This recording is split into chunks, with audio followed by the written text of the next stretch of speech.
What's up, y'all? So we're starting off with a new episode in a series, and this is going to be a closure replacement and a style. So that was the beginning with the wig that we started with, and the lace was too dark. It was all cut up, had holes in it. I'm not even sure how it got like that, but whatever. So now I'm dyeing the wig jet black. It's not going to come out completely jet black, and I'm going to tell you why. I did not use enough dye, but that's okay. Like, when I do my own hair, a lot of the time it's trial and error, or it's just me being lazy. I knew from the jump it wasn't enough dye, but I just needed the hair to be a little darker and not the natural brown, so I was fine. So I went ahead and sprayed the front of my hair with got to be, and then I did the bleach. If you look at the bleach, you can tell it was too liquidy. It looks like it is too liquidy, so that's why it came out like that. I did over bleach my knots, and I'm showing you guys how to fix it. So right there, I'm just using some dye. I believe the brand was Kiss or Sensation, but you literally can get any jet black dye to fix something like this. And you just want to get as close to the root as possible. So then I'm using blue, not purple, y'all, blue shampoo to tone my knots. And once I toned my knots, I seen that I didn't get every spot with the dye because I only had a little bit left. So y'all, I really found this at the Dollar Tree. Like, I hadn't been thinking about dye from them, but baby, when I tell you this gets you jet black, it gets you jet black. Look at that. So now I'm just showing y'all a little bit of my plucking process. It has changed since some of my last videos. I do prefer to use my leg now, or just kind of lay the closure flat somewhere where I have control of it versus on a mannequin. Normally I would just pin it to a mannequin and get the plucking, but I did notice that I was getting holes a lot more with this. So with this method, I literally have the tiniest hole like in one spot of the closure. Other than that, baby, we are good. So I pluck this closure multiple different times, and for my plucking method, I just keep going until I'm satisfied. So then I'm going ahead and I'm sewing the closure on. Like I said, this whole process, me doing my hair, is normally trial and error. So when I removed the closure from this, I never paid attention on if it was a 4x4 or a 5x5. And sometimes that does matter, because if it's a factory wig, it's going to be hard to put something that was bigger in a space that was smaller. So I didn't realize this issue till I got halfway around sewing my closure. And I realized that it was crumpling, which normally I'm good about not happening, but we made it work. So now I'm going in and I am flat ironing the hair. I want it to be as flat as possible before I get to curling, because that's how you're going to get your best results.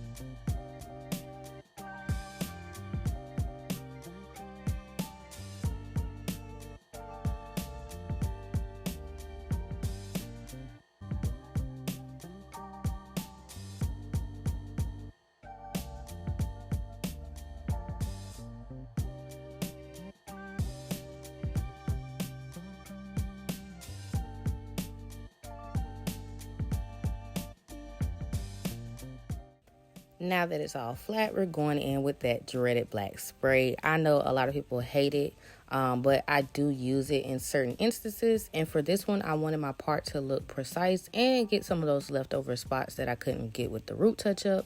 I try to spray from a very far distance so it doesn't look like super jet black.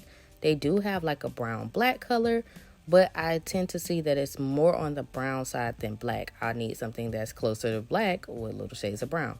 So you just have to be far away and not heavy-handed when you're spraying it.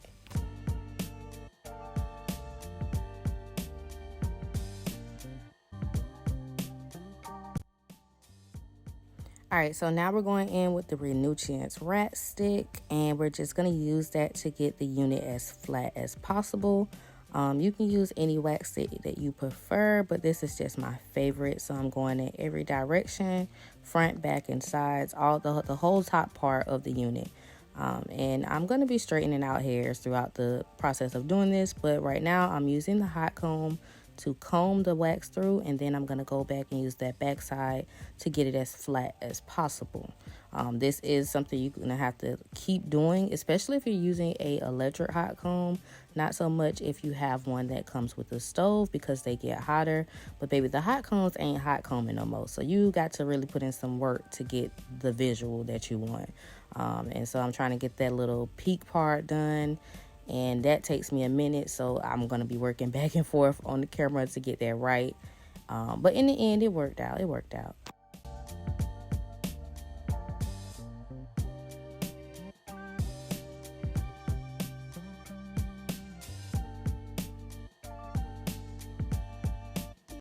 All right, and y'all know if the first plan don't work, you pick yourself up and try again. So originally I did curl this with a hot curler, but the curls fell. I didn't really like how some of them look. So my second thought was to go in with some regular curlers. I do have two flexi rods in the back, and then I have the curlers in the front. And that's how they came out on this side. I will say that, I was a little pleased with the look, but for the most part, it still wasn't doing what I wanted to do. So now I have to go back in with the curler, because I have a specific idea in mind, and I will keep going until I get that right, even off camera.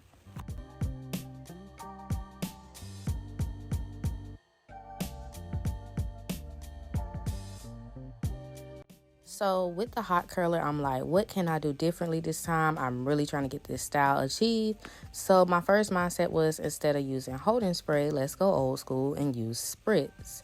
But I really wanted soft hair, and spritz will have your hair hard as a rock. You will be stiff as a board. So my thought process was, okay, minimum spray, and I'm gonna back up and kind of spray from a distance. So even though it's directly on the hair, it's not like all up on the hair. It's not saturating it as if you would spray water. And I say that this pretty much worked out for me. So that's definitely a tip you can use if you're trying to figure out how to get your curls right.